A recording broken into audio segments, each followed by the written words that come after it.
As dores crônicas, elas afetam muitas pessoas sofrem com dores insuportáveis, não sabem mais o que fazer. Então, hoje é tempo da gente aprender. E vamos aprender também e conhecer as novas tecnologias para o tratamento de dores. Doutor André, seja muito bem-vindo, é uma alegria te receber, viu? Obrigado. Finge que eu te dei um abração, vou te convidar para sentar Muito obrigado. aí desse cantinho, eu fico aqui. E a gente já conversa, então, um pouquinho sobre dores. Eu até te perguntei antes de entrar no ar, mas eu não tive tempo de ouvir a resposta, porque a gente entrou no ar. Mas tem alguma dor crônica mais recorrente? Algum tipo de dor, algum tipo de doença em que as pessoas sentem mais dor e afeta muita gente? Tem sim. Então, no pódio, em primeiro lugar, estão as dores nas costas, né? As dores lombares. Ladeada, assim, pelas dores de cabeça, que também são muito frequentes. E, em terceiro lugar, as dores no pescoço, que são as dores cervicais. Esses três tipos são, com certeza, as mais comuns, as que mais incomodam os pacientes de forma crônica ao longo do tempo. E essas dores provavelmente estão ligadas aí ao ritmo de vida frenético que a gente leva também, né, dentre outras causas. Isso é muito verdade. Inclusive, os estudos mostram que na década de 90 para hoje, a incidência, ou seja, a ocorrência de dores lombares multiplicou por quase 3. E isso é decorrente, de fato, da nossa mudança de estilo de vida e, inclusive, do aumento do estresse. O estresse está intimamente relacionado à piora de quase todos os tipos de dores crônicas. Olha só que interessante. Agora, eu queria entender um pouquinho mais da especialidade de um intervencionista da dor, né? A gente conhece algumas especialidades que são de praxe, é o cardiologista, é o oftalmo, é o otorrino. O que faz, de fato, o intervencionista da dor? Essa é uma área de atuação bem recente, em especial no Brasil, e nós nos posicionamos entre o tratamento conservador, ou seja, o tratamento com medicamentos, e o tratamento cirúrgico. Então, normalmente, quando o paciente tem uma dor crônica, vamos utilizar a dor lombar como exemplo, né? A dor nas costas. Quando o paciente não melhora com fisioterapia, com medicamentos, ele pula imediatamente para a cirurgia.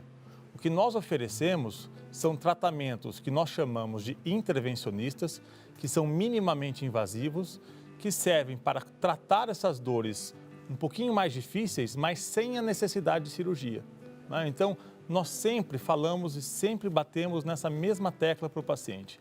Nós escolhemos os tratamentos de acordo com o perigo do procedimento, inclusive. Então, a gente sempre vai daquilo que é mais simples para aquilo que é mais complexo. Daquilo que oferece menos risco para o paciente para aquilo que oferece mais risco para o paciente. O extremo arriscado seria a cirurgia. O menos arriscado é o tratamento conservador, entre fisioterapia e medicamentos. Então, quando não funciona no começo, a gente começa a evoluir no tratamento, né? E aí a gente tem várias técnicas que com certeza a gente vai falar aqui, como radiofrequência, estimulação medular, alguns tratamentos que podem ser bem interessantes para casos selecionados. Olha que interessante, isso estaria então na lista desses tratamentos inovadores, dessas novas tecnologias. Exatamente. E essas novas tecnologias, elas são aplicadas para todo tipo de dor ou cada dor é um caso? A gente tem ouvido falar bastante de fibromialgia, aquela dor do trigêmeo, como chama? Neuralgia do trigêmeo. Neuralgia do trigêmeo, que dizem que é uma dor terrível, né? E aí você está trazendo a dor lombar, a cervical. É o mesmo tratamento para todo tipo de dor? Não. Cada tipo de dor vai ter alguma aplicabilidade de algum tratamento intervencionista. Vamos usar a neuralgia do trigêmeo como exemplo, porque ela é bem emblemática. A neuralgia do trigêmeo, o que acontece? O paciente sente choques na face, choques de fortíssima intensidade, é, entre aspas, considerada a pior dor que existe, né? Então, o nervo trigêmeo inerva a região da face. Então, quando o paciente não melhora com o medicamento para a neuralgia, o que nós podemos fazer? Nós podemos colocar uma agulha bem fininha, o paciente está dormindo, nós colocamos uma agulha bem fininha ao lado do nervo trigêmeo, por dentro dessa agulha nós colocamos um eletrodo, esse eletrodo é ligado a um gerador de radiofrequência. Esse gerador emite uma corrente elétrica cujo objetivo é simplesmente inativar o nervo, né? Então esse é um tratamento que nós utilizamos para os casos mais graves de neuralgia do trigêmeo, né? É bem interessante e o índice de sucesso desse tratamento para a neuralgia do trigêmeo supera 90%. Olha que maravilha! Bom, né? De repente, você está aí sofrendo com neuralgia do trigêmeo, já sabe que tem uma solução muito boa aí para você. Então, vale a pena buscar aí essa nova tecnologia. Para dor na lombar, já que você falou que ela é bem recorrente, o que vocês têm de tratamento inovador? Dores na região lombar. Primeiro passo é tentar identificar, nem sempre conseguimos, é verdade, tentar identificar uma fonte principal de dor, porque existem várias. Na região da lombar, nós temos, por exemplo, o disco intervertebral, que fica entre as vértebras da coluna e serve mais ou menos como um amortecedor. Esse disco, nós acabamos comparando ele com aquele chiclete antigo que tem uma substância gelatinosa dentro, né? Porque ele tem uma substância mais gelatinosa de fato e por fora ele é mais endurecido. Com o passar do tempo, ele pode degenerar. Essa substância ela é um pouquinho mais ácida, ela pode entrar em contato com alguns nervinhos e causar bastante dor. Outra fonte muito importante de dor são as articulações entre as vértebras da coluna. Nós chamamos cientificamente de facetas lombares. Então são pequenas articulações que têm cartilagem, como tem a do joelho, como tem a do quadril, do ombro, etc. E também estão suscetíveis a processos de degeneração, de artrose e assim por diante. Também podem causar bastante dor, em especial quando a gente vai passando dos 40, 50 anos. São vários, músculos podem causar dor, ligamentos. A partir das características da dor do paciente, dos dados do exame físico, então é fundamental que o paciente seja examinado. Nós vamos aumentar o grau de suspeita se uma estrutura ou outra é fonte de dor. E o que eu posso fazer, por exemplo? Eu posso alocar uma agulha muito fininha dentro dessa articulação, caso eu esteja suspeitando que ela seja fonte de dor, e injetar uma substância anestésica e anti-inflamatória. Esse procedimento, ele tem dois objetivos muito importantes. Primeiro é confirmar que aquela articulação era de fato a fonte de dor. E segundo é tratar a dor, por isso que eu deposito o anti-inflamatório. Nos casos mais difíceis, que a dor volta ou que a gente não tem um sucesso muito grande, eu posso fazer uma radiofrequência dessa articulação, que é inibir os nervinhos daquela articulação, aliviando a dor do paciente. Agora, quando a gente pensa em alívio da dor, eu me lembro até daquela frase famosa, né? O ditado popular que fala que é melhor prevenir do que remediar. A gente não está falando de remediar? Ou, tratando a dor, a gente também está lidando com a causa da dor? Estamos falando de remediar. Esse ponto é muito importante, né? Então, falando de prevenir, antes que o paciente desenvolva esse quadro de dor crônica, o que a gente percebe que mais previne dores lombares em especial? Um estilo de vida mais saudável, com uma boa alimentação, atividade física regular e uma saúde mental em dia e um sono em dia. Por quê? Porque o estresse piora, como eu disse anteriormente, quase todos os tipos de dores crônicas. A insônia, uma noite mal dormida, também ajuda a piorar a dor crônica. E o sedentarismo nem se fala. Uma coisa que poucas pessoas sabem, quem fuma tem 4 vezes mais chances de ter hérnia de disco. A gente acaba relacionando com problemas no coração, no pulmão, mas o tabagismo, ele prejudica a circulação do corpo todo, inclusive das estruturas anatômicas da coluna lombar, torácica e cervical. Então, prejudica o corpo inteiro. Que loucura, né? Deveria ser proibido, porque é um veneno, né? É um veneno. Como é que pode? Eu sei, de respeito, talvez você seja fumante, não consiga parar, mas eu fico pensando nas novas gerações que começam, né?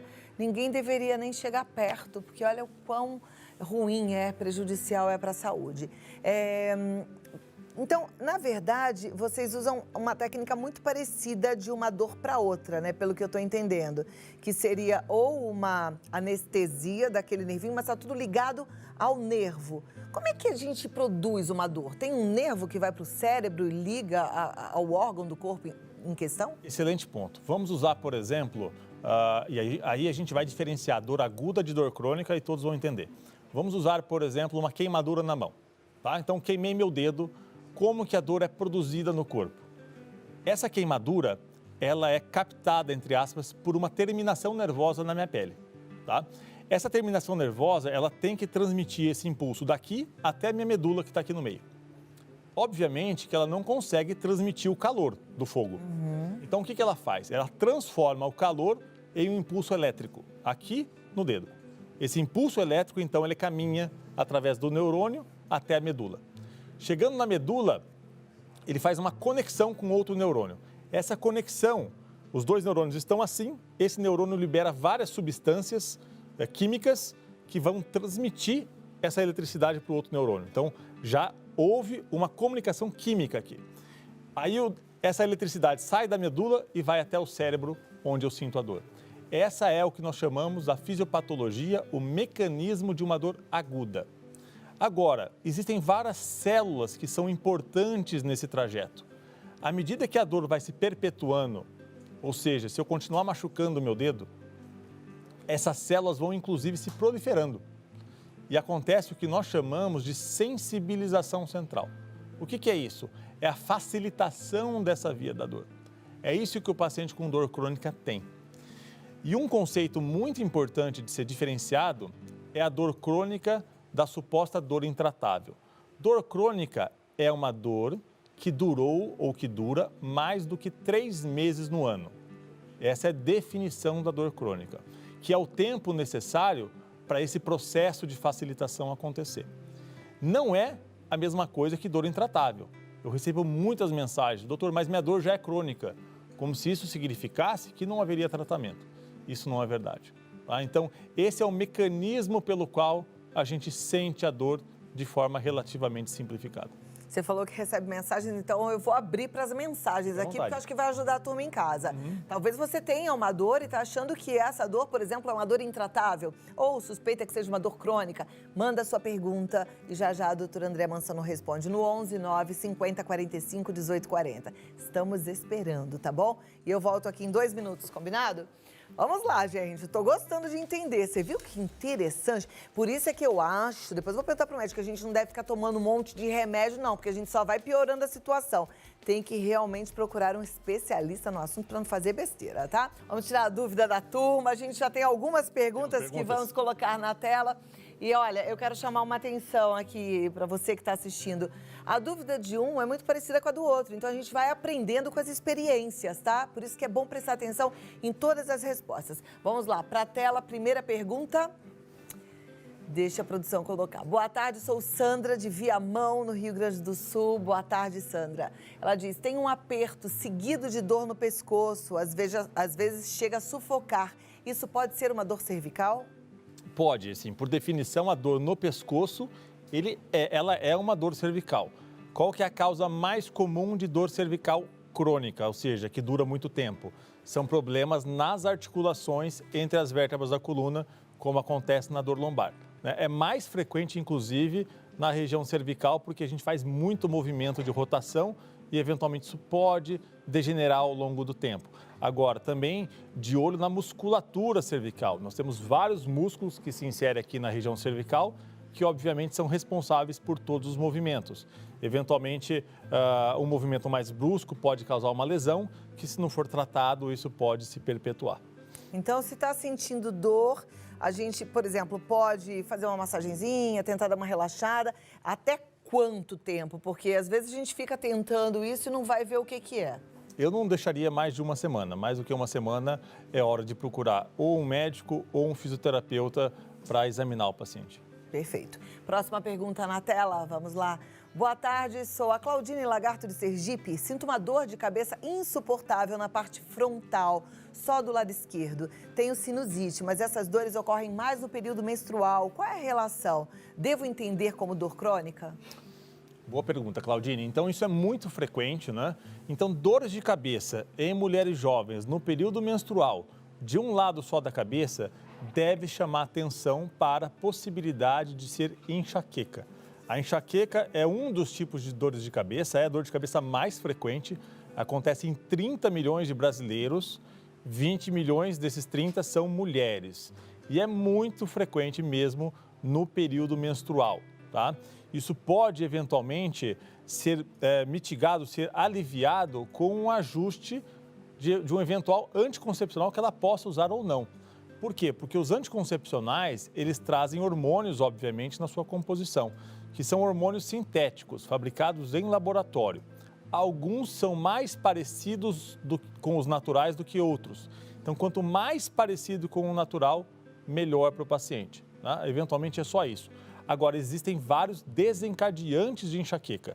Estresse, sedentarismo, alimentação ruim, principalmente jejum prolongado, insônia, tabagismo, uso de alguns condimentos, principalmente aquele que contém glutamato e uso de algumas bebidas. É preciso que o paciente preste atenção na sua rotina para ver se alguma coisa está causando as dores de cabeça e, obviamente, evitar. Mas a pergunta dela é se é crônica. A dor de cabeça em si, nós chamamos de crônica quando ela acontece em mais de 15 dias no mês. Aí nós chamamos a dor de cabeça de crônica. Tem alguma nova tecnologia para tratamento de dor de cabeça? Eu estou te perguntando isso porque, assim, eu sou uma pessoa que posso até falar que não tenho mais enxaqueca com frequência, porque eu aprendi exatamente isso que você acabou de falar, a monitorar e descobrir o que desencadeia a minha dor de cabeça, né? Então, eu tenho lá o meu diário da dor de cabeça, aliás, tem aplicativos, gente, que nos ajudam a fazer esse diário, tá? E eu descobri o que é que pode me dar enxaqueca. Então, eu evito qualquer tipo de alteração na minha rotina para não ter enxaqueca. Mas, quando tenho que tomar um remédio abortivo da dor de cabeça, que é aquele da enxaqueca, aquele específico para enxaqueca. Mas existe alguma outra tecnologia? Tem sim. Então, para os casos mais graves, onde essa técnica de monitorar a sua qualidade de vida e evitar os desencadeantes não funciona, nem sempre conseguimos, e os medicamentos também não funcionam, nós temos algumas técnicas bem interessantes. Por exemplo, existe um gangliozinho, um nervinho que fica dentro da cabeça, nome um pouquinho feio, chama gânglio esfenopalatino. Esse gânglio, ele tem múltiplas conexões nervosas no rosto. E ele é muito responsável, em alguns casos, por manutenção de estados enxaquecosos. Então, nós conseguimos localizar esse gângliozinho e anestesiá-lo em algumas situações. Existem casos muito mais graves ainda, onde nós fazemos estimulações nervosas. Então, por exemplo, nós podemos, isso daqui é um exemplo, isso daqui é um eletrodo, tá bem? Esse é um eletrodo. Esses pontinhos mais prateados são capazes de emitir impulso elétrico. Tá? Então, para a dor de cabeça, nós podemos colocar esse eletrodo em dois nervinhos aqui atrás que chamam nervos occipitais. Isso vai ser ligado a um gerador como esse, tá bem? Que é bem fininho, que parece um marca-passo, que fica implantado debaixo da pele do paciente. Ele emite impulso elétrico 24 horas por dia para esses nervinhos e o objetivo é inibir a dor dos casos mais graves. Então, percebam que a gente vai desde medidas extremamente simples, como trocar um anticoncepcional ou evitar um jejum prolongado, e nos casos mais graves, a gente, entre aspas, apela para tratamentos tão invasivos como esse. Tá? Então, existe essa possibilidade. E qual é o índice de acerto nesse tratamento? Então, aí o que a gente faz? Nós fazemos um teste. Antes de colocar algo como esse daqui, nós fazemos um teste.